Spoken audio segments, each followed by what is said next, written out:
Hey y'all. All right, as you can see, we're back out here working again, and I'm working on this Charger. It's a 20, maybe a 21 model Dodge Charger, and about a month ago, I put these pads on here and I turned these rotors, but the rotors just didn't. They're a solid rotor like this. A solid rotor like this, they just don't do very well, and they uh, they usually don't turn out really all that well, no matter what you do. So I'm going to go and we've got new rotors for it, and I'm going to put those on and get this thing straightened out. And I'm going to reuse the pads, but I'm going to sand down the pad material until it's all nice and flat and smooth again. I know that seems kind of crazy, but I've done that several times before. Going to do the same thing over here on this side. I think I'm going to record most everything on this side, but it doesn't really matter. Both sides are the same. Okay, this is all pretty much standard fare, standard stuff. So there's not really anything radical here. So anyway, all right, I'm going to get started on this, and first I'm going to pry the caliper back just a little bit to get the pad to expand. I think those calipers do not have any kind of parking brake with them. So I think I just use like a regular old pry bar to get them pried back. Maybe a shorter handle flat tip screwdriver. So anyway, I just like to come in here and I'm gonna have to have a shorter hand, even shorter screwdriver than this. Okay, well, that's the way it goes sometimes. So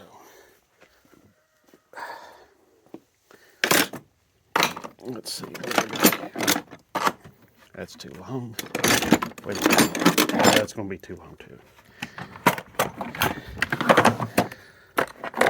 Okay, that might do the trick. I just pry them back just enough to where I can get. Yeah, see. I can see that little. There's a little tiny gap opening right there.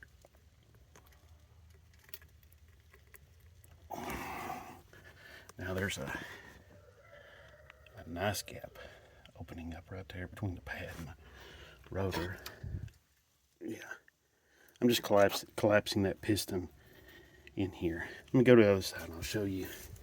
It's maybe a little easier to see. You don't have all the glare from the sunlight shining on it. See right in there? So I'm just gonna, what I do is I go in there, put the screwdriver in there, and I'm prying against the rotor and the body of the caliper. I'm just pushing that piston into its bore. That's all I'm doing.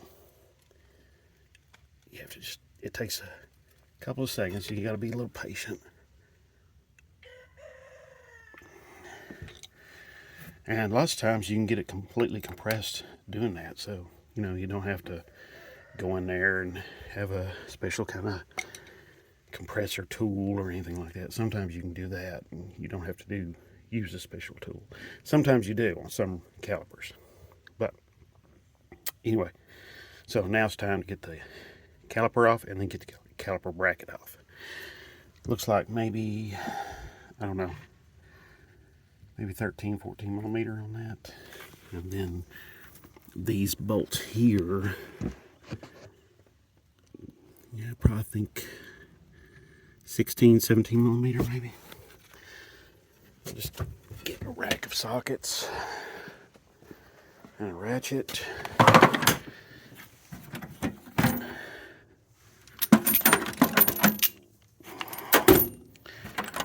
Probably just going to use the 3/8 drive stuff. Yeah, oh, that's standard, so won't be able to use that. There's my ratchet.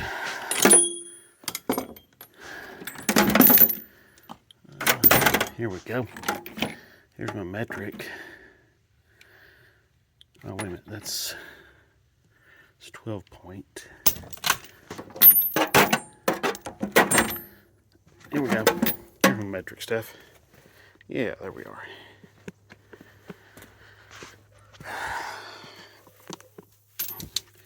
Missing a socket, but that's okay. I'll find it.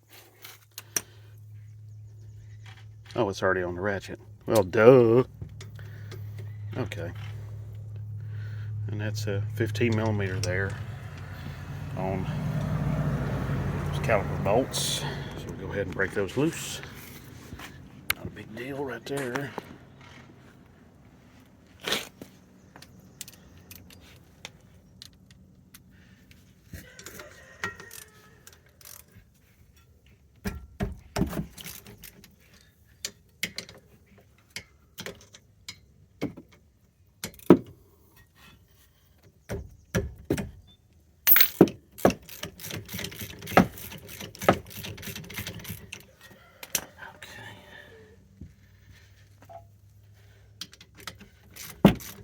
Oh boy.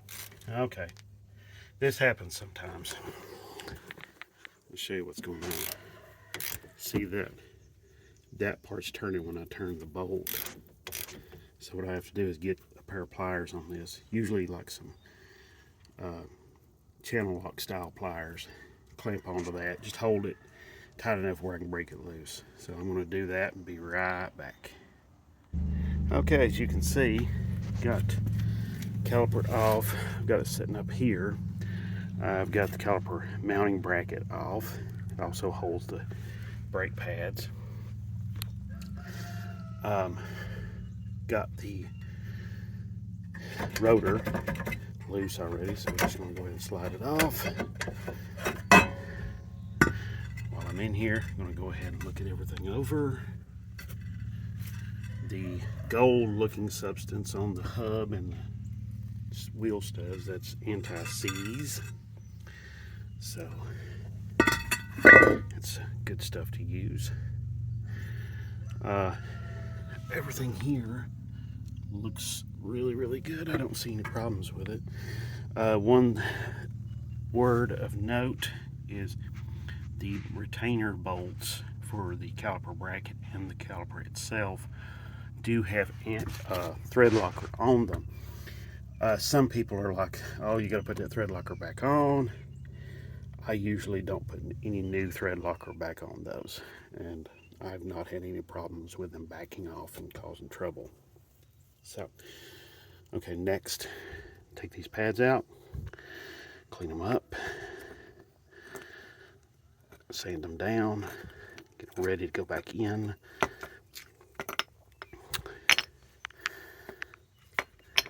So, this stuff here on the back, that is basically, it's kind of like a glue. It works exceptionally well. And, you know, I'm going to leave it on there for right now. I'm probably going to give it some more. And that way it will slide, that will retain the caliper, the pads to the calipers. All right, so, okay, here we go.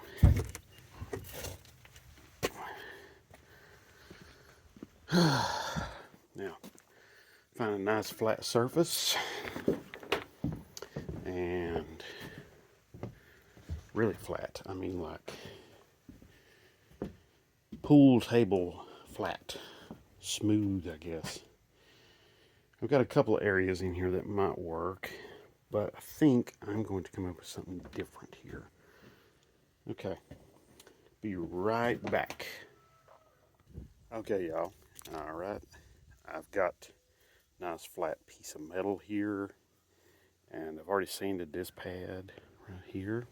And as you can see, I took all the shiny off of it. And as you can see, this one, there's a little, I got a little line through there, and there's a little bit of shine right here in this lower corner. So I'm going to sand on it just a little bit more. And as you can see, I got some material left over from sanding that one there. I've already sanded this one some. So, but basically, let me set you all up so you can better see what I'm doing. Okay. Yeah, this is an old frame from a pressure washer. So, okay. All you want to do, I got 120 grit paper. It's not like, you just want something that's going to, do a pretty good job. And you want some,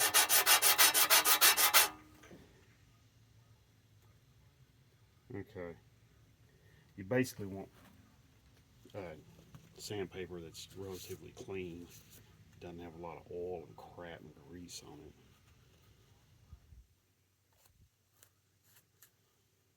Yeah. So.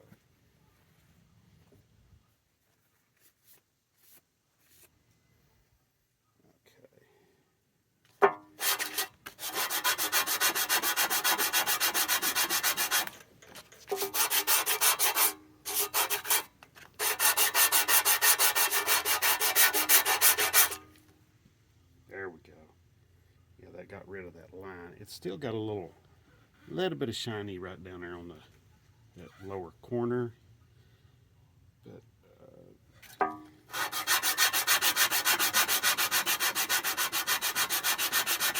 yeah, I'm rocking the whole table, so.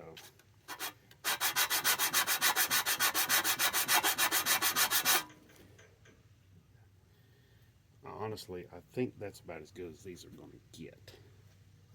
So, all right.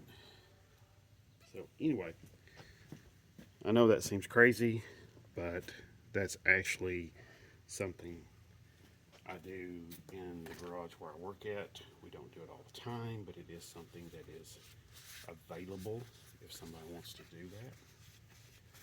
Especially if the pads haven't gotten really hot. Somebody hasn't, got them really super hot or nothing like that, then, doing that, sanding them is actually a really good idea. I'm going to clean them off a little bit with some brake parts cleaner and get them ready to go back on. So, and I'm also going to clean up my bracket over here that holds the pads, because it's got this lubricant on there. What that lubricant is for is to help the pads move in this bracket, so that on some cars, if you'll inspect the brakes, you'll notice that sometimes one pad on the same wheel, the outer pad is worn down more than the inner pad, and what causes that is these guides can get a lot of rust in them, and then the pads can't move like they're supposed to. Or you'll see one pad will be worn at an angle and the other one won't. Yeah, I mean, just real crazy stuff like that. So that's what happens. So I'm going to clean this all up and clean up the pads and start putting stuff back together. Put the new rotor on.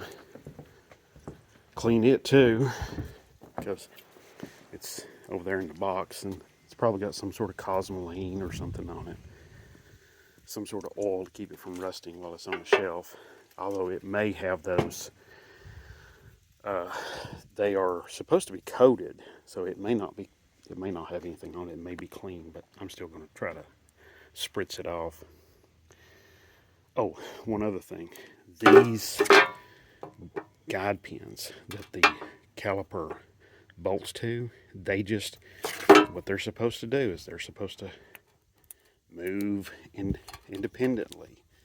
You know, see how that one just goes right back? That's really, really good. Okay, you can't hardly beat that. A month ago when I did this, you know, originally these were, I took these out, cleaned them, cleaned out the holes they went into, put new grease in them. There's grease specifically just made for brakes, and that's what I use. And that's what I used on these. So, okay, I'm going to get back to work, clean this stuff up, get these lubricated again a little bit, and I'll show you a little bit in just a second. Let me pause this. Okay, y'all. All right, we're back, and I've got everything cleaned up. Make sure to put these clips in, and they do go in a certain way, so you just have to kind of work with them a little bit until you get them right. Basically, they have to mimic. You see how they have to mimic that slot right there. So that's really important. Okay, they can't be interrupting that window, that slot. Okay.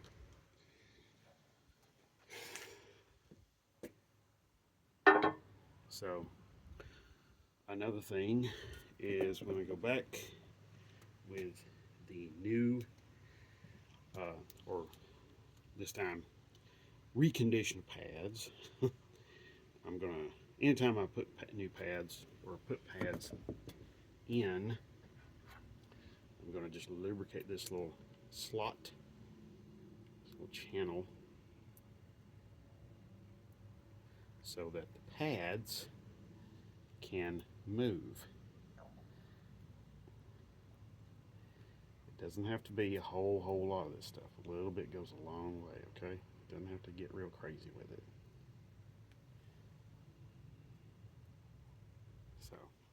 So, and this is the ceramic extreme brake parts lubricant. It's Permatex. Yeah, and you can buy, there's another version of that that's pretty easy to get a hold of. It's green. That stuff's kind of a purplish kind of color. So, all right, and then on the back of the pads, I pretty much always use this sort of stuff. Disc brake quiet. This is by CRC. This is pretty easy to find. There's probably other manufacturers that make stuff similar to it. Okay. So, what I'm going to do here, both of these pads are identical, and now that they've been sanded, it doesn't really, and they're going on a new rotor, it doesn't really matter which side they're going on. And as you can see, that red stuff, that's the spray that I just showed you. This is a really tacky, sticky substance, glue-like substance anyway, that stays tacky forever, stays sticky. I've seen this stuff stay sticky for years and tacky. So that's basically, you're basically gluing the pads to the caliper. Okay, so that's essentially what you're doing. And speaking of the caliper, so there it is, all assembled. Okay, all right. Okay, and I've cleaned off the front side of the rotors. I'm just going to flip them over real quick. They were covered in a plastic wrap, but I'm going to clean them up anyway, just out of habit, just so I know. Okay, I'm out of that one. Can I clean this one? Nothing there. No, there isn't. Okay, I've got another can. So, set that right there for right now. Let's see. Let's go over here and look at the caliper real quick. Do I need to do any cleaning on the caliper? Not really. It's turned out very, very clean. So I'm going to leave that alone. I cleaned it up But last time I cleaned it all up the last time I did this, so you can show you again. It's all nice and clean. So I'm gonna leave it alone.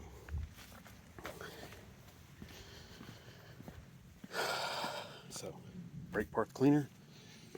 Clean that other rotor up and show you a little bit more, okay? Be right back. Okay, y'all, I've got the rotor already slid on. It just slides on, so there's nothing really technical about that. It's not hard at all, really. The most tricky part is just getting the rotor in these slid down over the rotor and the bolt holes back here lined up. So all you want to do is set up the camera here. Let's see. I'm trying to get you a bird's eye view here of what I'm doing. I'm afraid that's about as good as I can get it right there.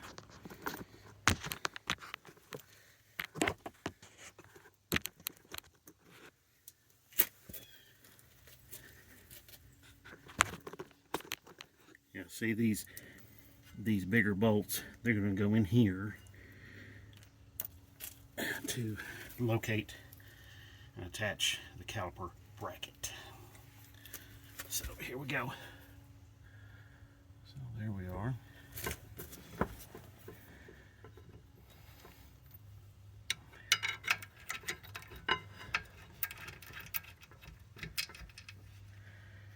These bolts, oh,